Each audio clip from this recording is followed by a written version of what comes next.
Yeah, everybody, welcome to Baja, California. My name is Cameron Steele, and this is the BF Goodrich 50 Best of Baja. This is a secret outpost here in the Catavina area. If you know, you know. If you don't, you don't. I'm sorry.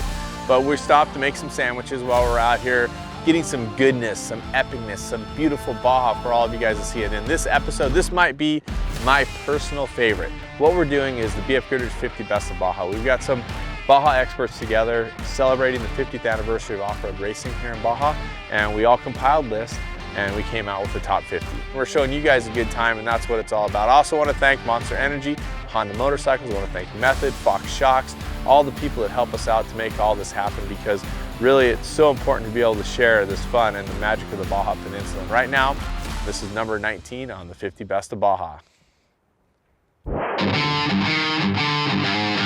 All right, guys, we're gonna go into this trail, brand new trail. It's obviously something Kevin Ward built. You know, it might be a little egotistical, but I put so many days in it, so much work, so I'm calling it Ward Falls.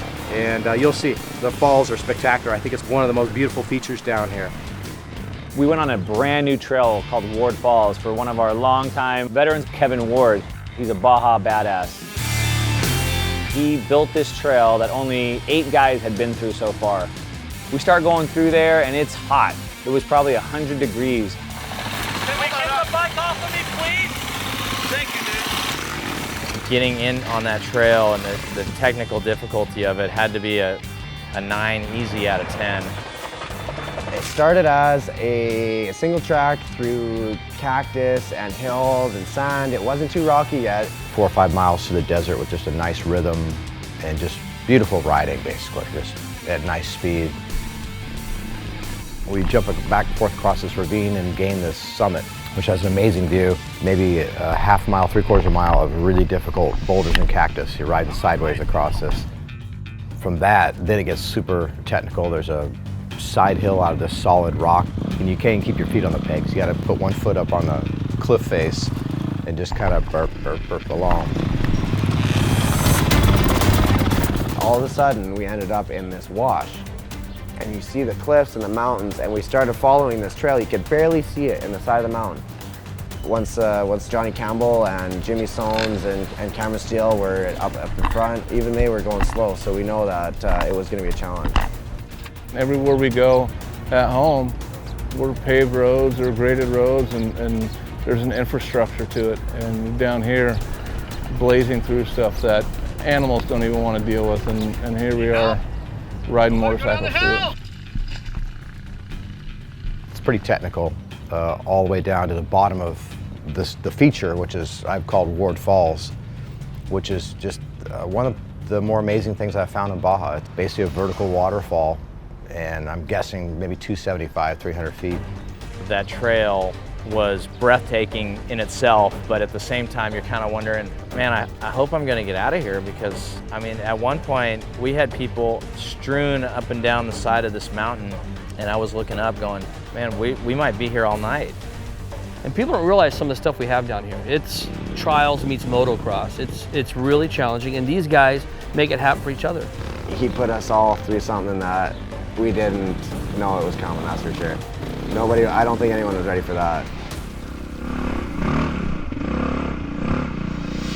I couldn't believe that we all got out of there, to be honest with you. Getting 50 riders through a hard enduro style trail, it's good on the whole group, right? Like, it's something you see in videos of the best riders in the world conquering. It's something that I felt like I was a professional when I finished that. I hope you like that. It's kind of gnarly, huh? If you're out there, you definitely want to pack a sandwich, because it could be a long day or an overnight. Man, that's tough. Here's the boys hanging out. Instead of going to the restaurant, we decided to make sandwiches out in the boojums, the cardones, the elephant trees, and just hang out. Chris from Sonic Pool, Jimmy Sones, the legend, Paul from Factory Canopies, my buddy Corey from San Juanico, Scorpion Bay, which you guys are gonna see a little bit later on, because right now we're only at number 18. I'm gonna strap on the feed bag, and you guys are gonna check out number 18. This guy can be a little bit grumpy, but he's awesome. He's a legend on the Baja Peninsula. This is Cocos Corner. We're sitting here just south of Gonzaga Bay at Cocos Corner. Coco made a little oasis in the middle of nowhere, and so we're gonna go in, have a chat with him, and see his story.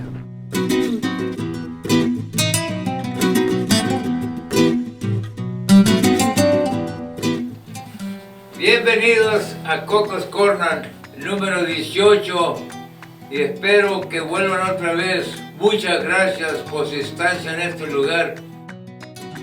So here we are hanging out in Coco's little oasis here.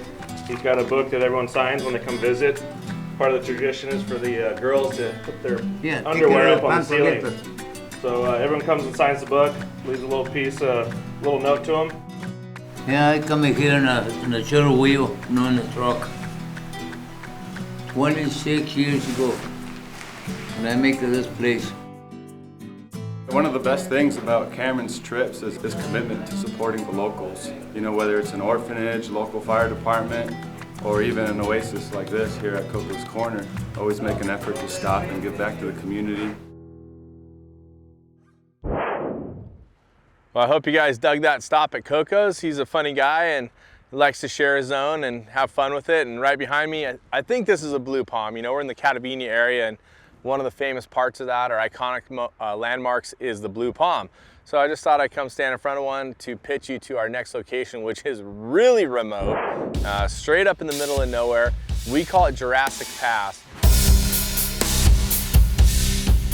What starts as a wide graded road with room for side-by-side riding soon dwindles to a narrow, rocky two-track, which will eventually deteriorate into a seldom used rocky pass with climbs that force some riders to help their bikes. Others, like San Clemente's Danny Ellender, struggle with the golf ball to football-sized moving rocks under their tires, and Danny takes an unscheduled breather. Everybody that's been in this area definitely thinks it's one of those landmarks in Baja that you just sit on top of and you just go, whoa, that's gnarly.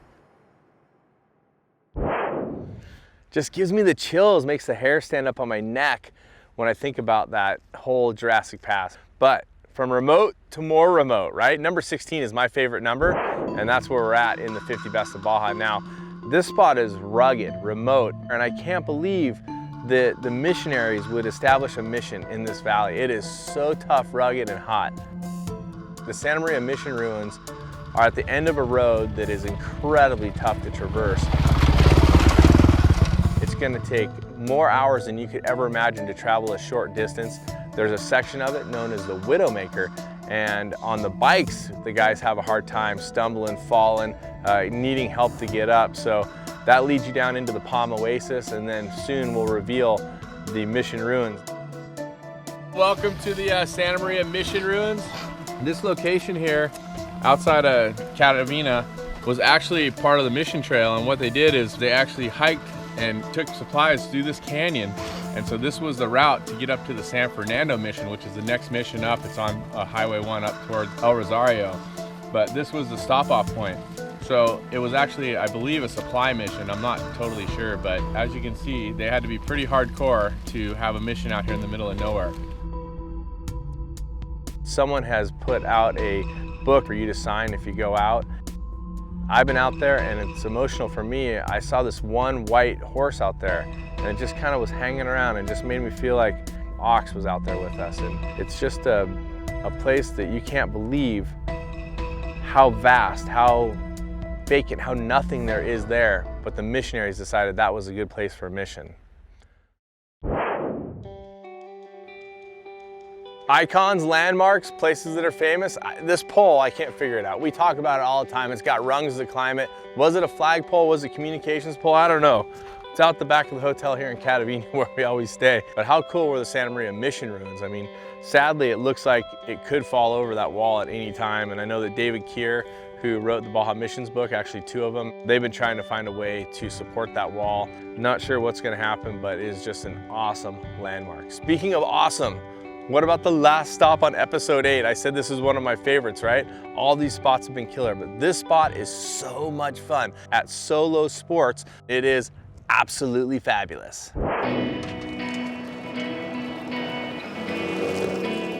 So there's this little place that nobody knows about, and I don't want to tell anybody about it because it's a great place and it's underpopulated. There's nobody out there except for the spot called Solo Sports. It was probably one of my favorite locations I've ever been. Like an outdoorsman's paradise, it has every toy underneath the sun. Surfing, paddleboarding, kiteboarding, windsurfing. We were only able to spend like 12 to 14 hours there, but I could easily go back and spend a solid, significant amount of time in that little coastline. This is my first trip to Punta San Carlos, and I am coming back. It is awesome. I mean, you pull up and you are in the middle of nowhere. They've got these tents laid out that we're gonna sleep in tonight, and everything is so close and so quaint. We're having a great time here. I'm Kevin Trejo. I started Solo Sports in 1987, and I've created my version of an all-inclusive resort where we've kind of taken the rough out of roughing it and supply everything. Yeah, Kevin!